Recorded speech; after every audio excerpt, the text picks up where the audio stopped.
Ultimately, when you look around the world right now, when you look at all the uncertainty, you look at the fact that I think there's a lot of things going on in the economy right now that nobody really knows about. So what we need to do is we need to make sure we're planning for all of the different potential directions that the world and the world economy could be going. Hey, what's going on, cash flow hackers? It's Chris with Life 180, and for this video, we're gonna be talking about the 7 assets that you need to put your money into if you wanna become rich, if you wanna reach financial freedom faster.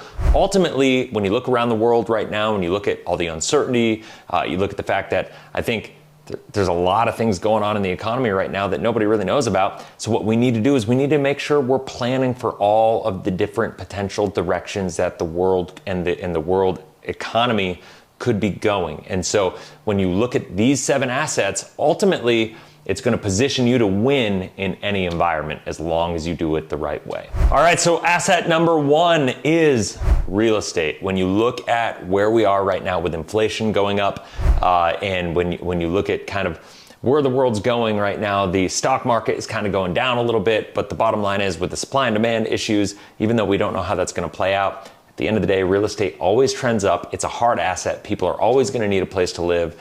When you have rental properties, and when we're talking about cash flow properties here, I'm not talking about your primary home. I'm a big believer that while your home is an asset because you have value in it, it is not a real asset from the perspective of it. When I'm talking about what is an asset in this context, I'm talking about what are things that are going to create wealth for you. Those things need to create cash flow, or they need to be able to provide some benefit for you to be able to create leverage and be able to help you create cash flow or help you create a leverageable position that's going to improve your financial well-being, right? And so your personal home is not necessarily that. And in fact, your personal home, Robert Kiyosaki talks about it all the time, is actually more of a liability than it is an asset, even though it kind of falls into the asset category because you have a lot of your net worth. The average American has a lot of their net worth tied up into their home, right? And so those are things to consider. But what I'm talking about here is cash flow real estate.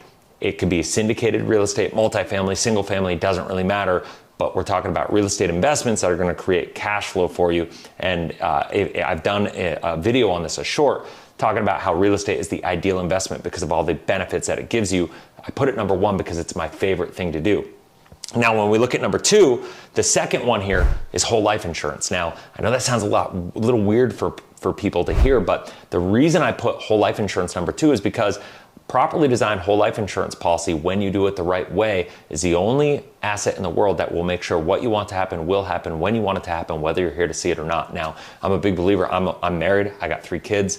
I'm a big believer that I'm not just doing this for me. I'm doing it for the next generations. I'm doing this to make sure that my wife and my kids and my grandkids and my great-grandkids, I want to change the direction of my family's financial well-being, right? I mean, I grew up in pretty modest means. You know, I grew up in a trailer park in Vermont, and now, you know, we've been able to kind of elevate above this. And, you know, I'm a big believer that I don't want to just like give my kids more than I had. I want to teach them to create more, right? And having a financial system built with whole life insurance as the foundation of that system guarantees that I can implement and execute utilizing infinite banking type strategies. And I've got a lot of other videos on that if you want to learn about that. So make sure you subscribe to the channel, hit the bell, that way you get notified when I launch those videos, and go check out my infinite banking playlist if you want to learn about that. However, I guess I should have put, I suppose, whole life as the number 1 asset because of the fact that it is the foundation that we keep everything on. All of the money flows through it. When you utilize a properly designed whole life insurance policy, it takes every asset you have, takes every investment, every risk that you take in your financial life, and it either creates a hedge to mitigate the risk, or it gives an amplification ability and allows you to earn more from those investments that you're making. So that's why I put whole life insurance on this list in the top 7, because of the fact that without it, you can't be 100% financially efficient with anything that you're doing. So let's get into number 3 here, business. If you talk to anybody in the world that has created a significant amount of wealth, they have done so by creating their own business. I love it. I love real estate. I love all the things that I'm doing. But the bottom line is my business is where I create more revenue and more things in my life than any other way. Building my businesses, and as I've gone through, I've had marketing businesses, I've had poker businesses, I've got my life insurance business, the IMO that I run and coach people. I've got my marketing business that I teach life insurance agents how to be more effective, a coaching business. I've got all sorts of businesses that are happening. My businesses are ultimately what are creating the cash flow to be able to go out and do the real estate, to be able to do the whole life, to be able to do these other things. Your business, anybody, look at Bezos, look at Musk, look at, Buffett, they're all, I guess Buffett's a little different because he invests more, but it's all through businesses, right? And so businesses are the number one ways to go. And now speaking about Buffett, number 4 is stocks. Now, you can buy stocks, and this, notice I didn't say mutual funds, notice I didn't say ETFs or anything of that nature. Wealthy people understand that you need to own companies. Now, Warren Buffett doesn't go out and do all those other things. He buys stocks because when you're buying stocks, you're effectively buying companies, and you can do it the right way. Now, another reason I love whole life insurance and I put whole life insurance above business and above stocks is because this is the foundation. You should have all your safe, liquid, accessible capital inside of a whole life policy because it's gonna create leverage for you. Any good asset needs leverage. It needs to help provide and create leverage for you. That's what whole life insurance does. And so when we look at this, whether you have a business, what do you need? You need to make sure that you have your reserves intact. So as you go through swings in the economy, your business is good. With stocks, what do you want to do? You want to make sure that when you're investing in these stocks, that you have a financial structure set up, that you have the safety so you can be a good investor, so you can implement good investor behavior. And what happens, the mistake that I see people thinking is like, I need to go get these stocks and go take on that risk before they're ready, before they have their safe foundation built. Because let's face it, if you don't have your safety built right now in the world that we're in with 8.6% inflation at the day I'm filming this video, with the uncertainty in the markets, if we come into the recession the way that I think we're going to come into the recession right now, and we look at what's going on in the world, when we come into this, if you don't have the safety built and you're just investing in stocks right now, or you're just investing in real estate and it's not cash flowing properly, you're just investing in these other areas and you don't have your foundation of safe, guaranteed, liquid, accessible capital built, what's going to happen is when we go into this recession, and let's just say, because I'm on number 4 here, you're talking about stocks, you buy all these stocks and they go down in value and you lose your job and your cash flow shrinks because your businesses aren't performing and you don't have that safety built. What's going to happen is you're going to have to make bad investor behavior decisions. You're going to have to liquidate negatively performing assets just to live, and it's going to have this negative consequence. So wealthy people understand you have to start with the end in mind. You have to build the foundation, and then don't invest in mutual funds, invest in stocks and do that. Now, gold, I love gold. Number 5 is gold. And the reason I love gold is because it's basically, I don't look at gold as an investment. It's certainly an asset because it's got value. It doesn't create cash flow, but I look at gold as more of an insurance policy against the devaluation of the dollar, against the uncertainty of the political economy.